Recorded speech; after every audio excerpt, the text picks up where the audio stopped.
Y buenas mis impostores, buenas noches o buenos días, lo que están viendo en otro país.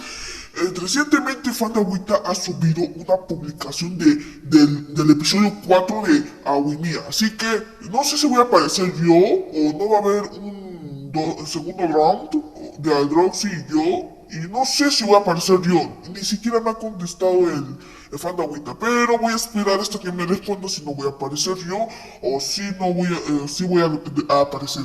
Perdón, es que me trabo.